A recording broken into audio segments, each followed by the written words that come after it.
Alexander is a native of Tashkent, Uzbekistan. He was trained as an archaeologist and historian at Tashkent and Moscow University. He did excavations in Central Asia. In 1992, he enrolled at Indiana University, Bloomington, and received a PhD in Central Eurasian Studies and Art History. He is currently, and has been for the last 25 years, teaching at Hofstra University as a professor of art history and director of Middle Eastern and Central Asian program. He's also a recent recipient of the ONS's Ashoka Prize for one of the best articles in Johns for 2022. Coins and history of Nakhshab in the 8th century, it's not kind of a very large theme, but it's an interesting one because there are some new additions to the history of Central Asia during the Arab conquest. I thought that might be generally useful. So first of all, the place, we are in Sogdiana, which is on the general map here. And that is how it is situated in Central Asia. And that is actually Sogdiana itself, 4 oases, Samarkand, Bukhara, Kesh, and Nakhshab, situated on 2 rivers, Zarafshan and Kashkadarya. And we are going to talk about the coins of Nakhshab, later called Nasaf, and then after Mongol time started being called Karshi. Karshi meaning the palace in Mongolian.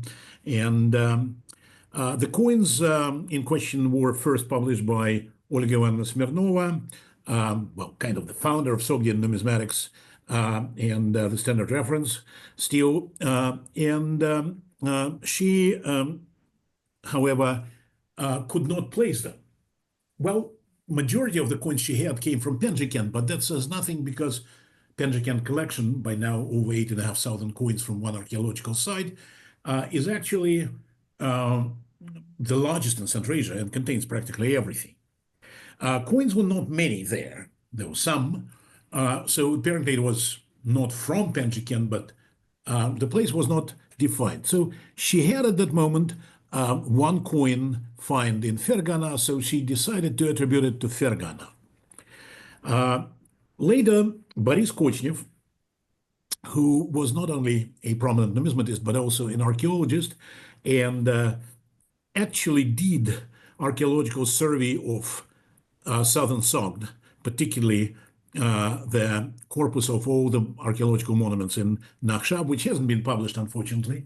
Kochnev came up with an idea that these coins are actually Nakhshab coins. Why? Because out of Penjikent, among the other finds, Nakhshab was by far the greatest concentration of the finds. Well, that is kind of the map of the area. And once more, this is Nakhshab, this is neighboring Kesh. And these are the coins. Kochnev also looked at what Smirnova did with the readings of the coins. And although he was not Sogdologist, well, he deliberately underlined the fact that he doesn't really read Sogdian.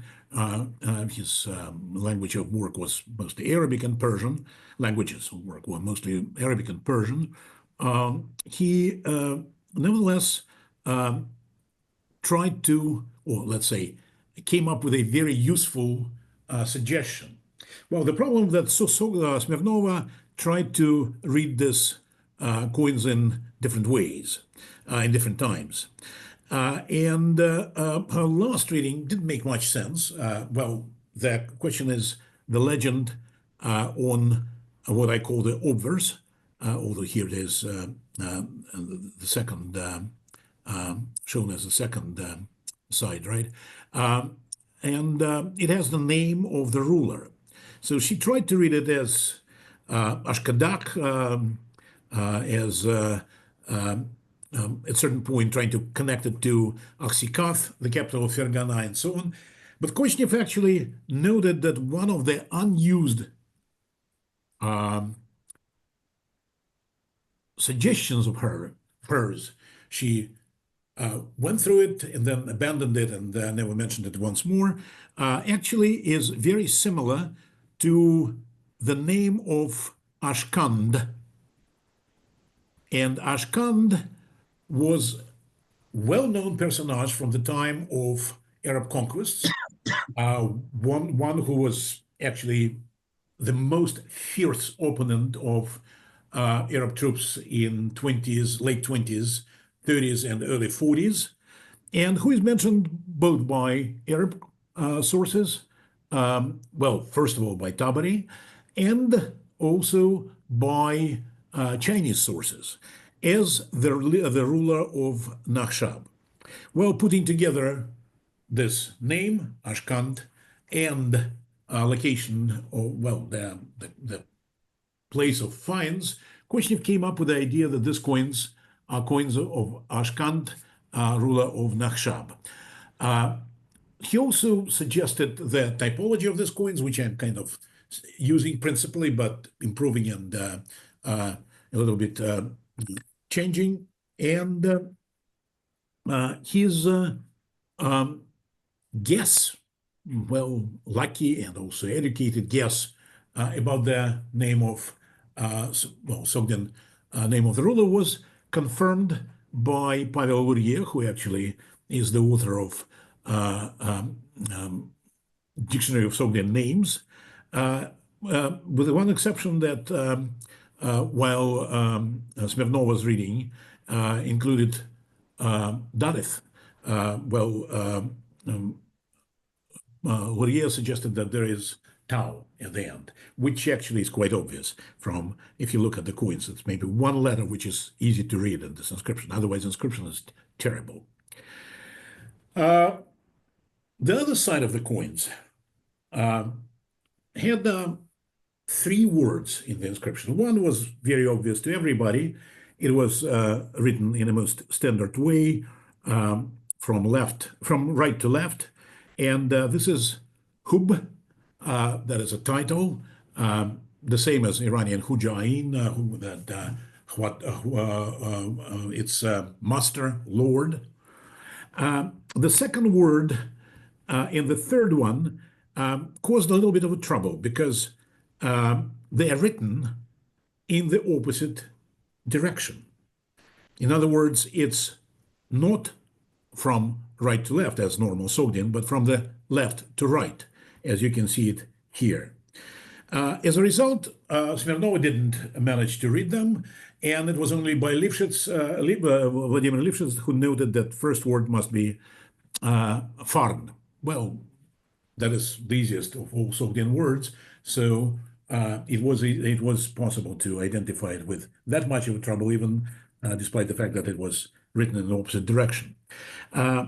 By the way, as a footnote, I would like to say that this manner of writing inscriptions on coins in two different directions, Sogdian, is particular to southern Sogdian coins, specifically for Nakhshab. And we know it from the 1st century Anno Domini to the 8th century Anno Domini on a number of types. And I think that generally speaking, they were doing the same as Greeks during their period when they were using boustrafidon, writing right to left and left to right indiscriminately. So what it says is actually Huab, Farn, and then the last word was escaping understanding. So finally, I got better specimens. Well, that's always the advantage. And it became absolutely clear to me that the word is Sardar. There's a bit of a problem with it because title Sardar, well, commander, is recorded in New Persian sources at least since the 11th century. And it also appears in Manichaean Parthian, early in pre-Islamic times, as recorded in Meister Ernst dictionary. But it's not attested in Sogdian. In Sogdian, we have a word from the same root, but with different suffixes, Sardanak, Sardanaka, right? Well, Aleph is unpronounceable. However,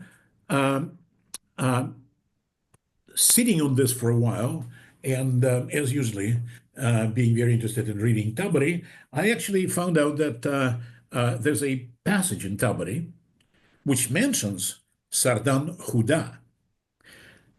What actually it is exactly what's written on the coin, because we have Farn, the luck, the royal luck, of Sardar Hwab.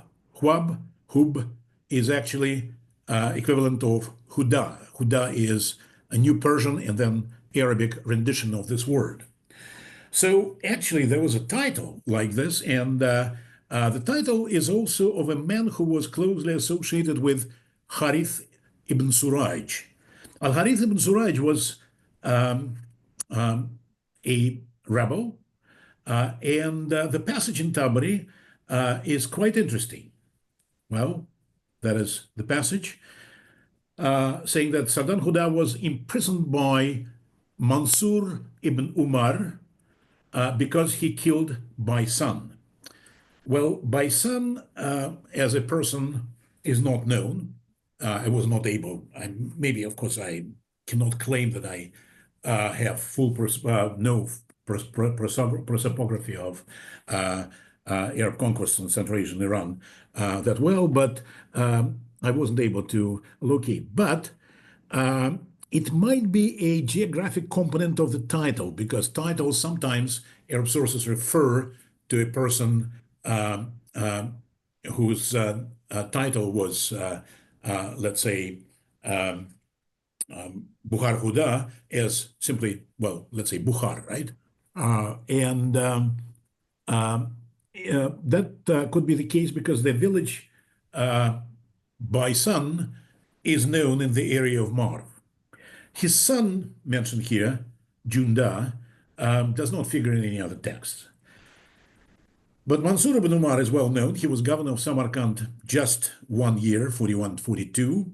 Well, translated into Anno Domini 41-42. And Harith ibn Suraj, well, we know that he was closely connected to our friend Ashkant for a long time, because Ashkant 3 times is mentioned in association, different sources. Is meant twice in somebody, associated in association with Harith ibn Suraj. So there's a reason to believe that this Sardan Huda is nobody else but Ashkant, especially since we know that Ashkant was active in 41 and 42. He sends an embassy to China from Nakhshab in 742.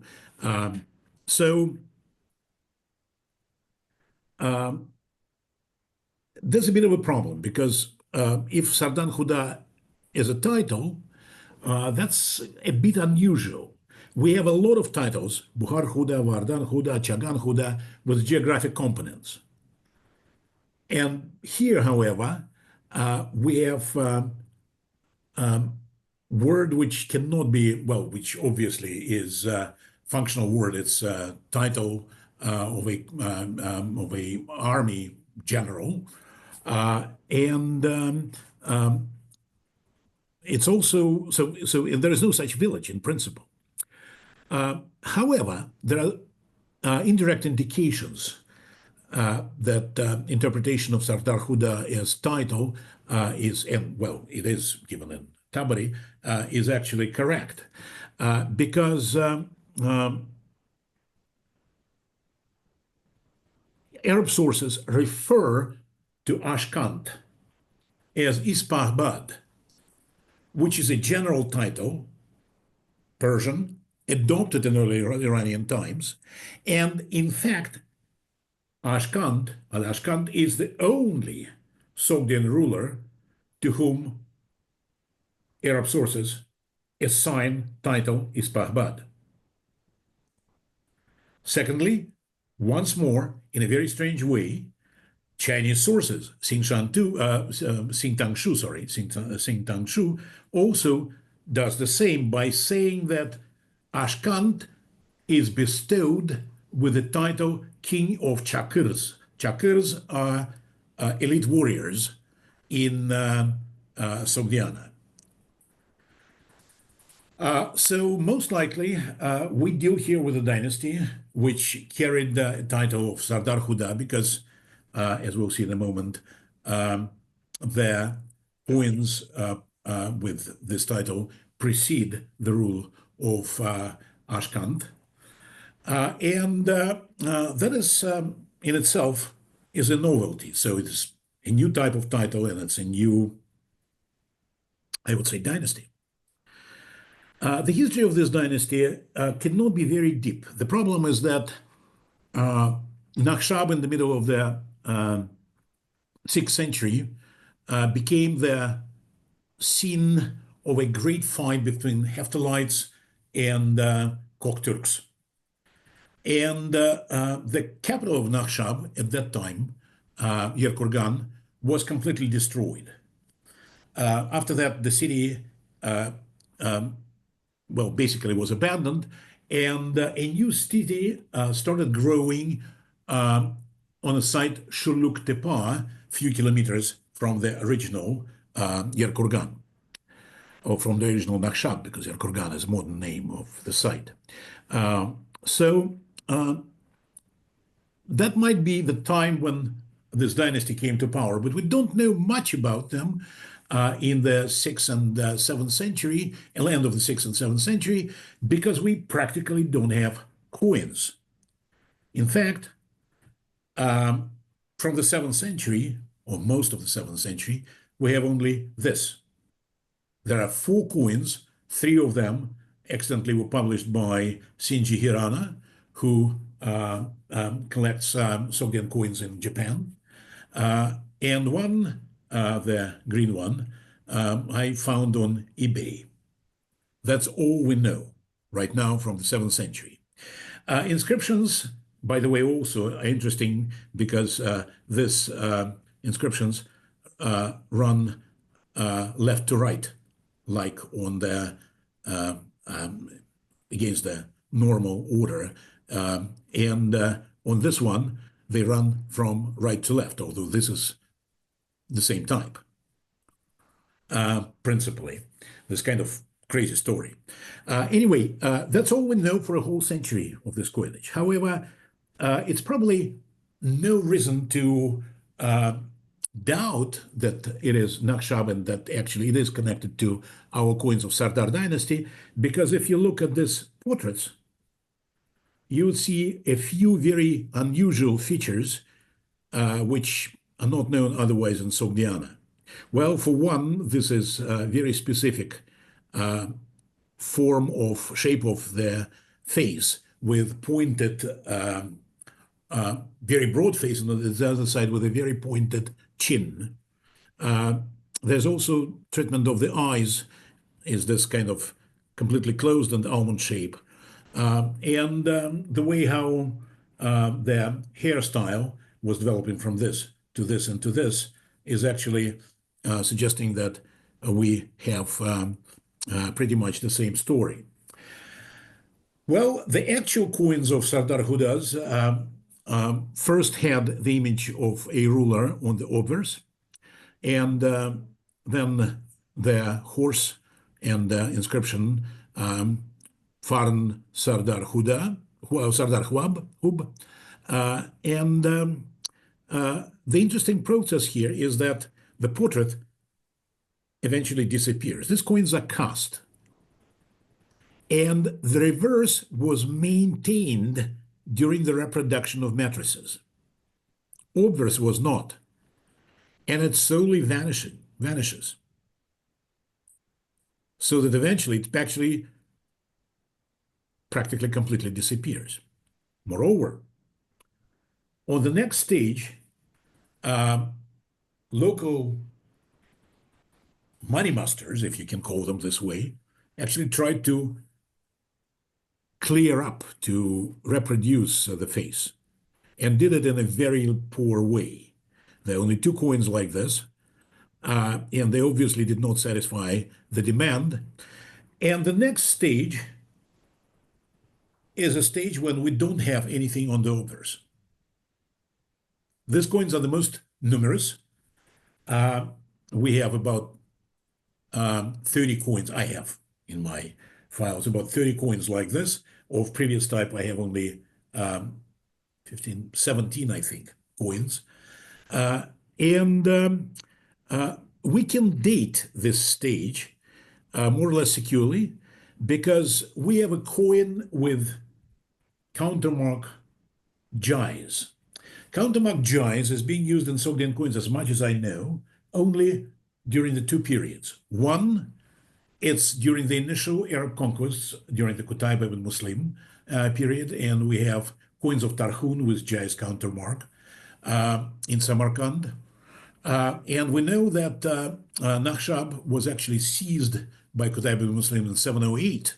So we could expect the same practice being there as in Samarkand in 712.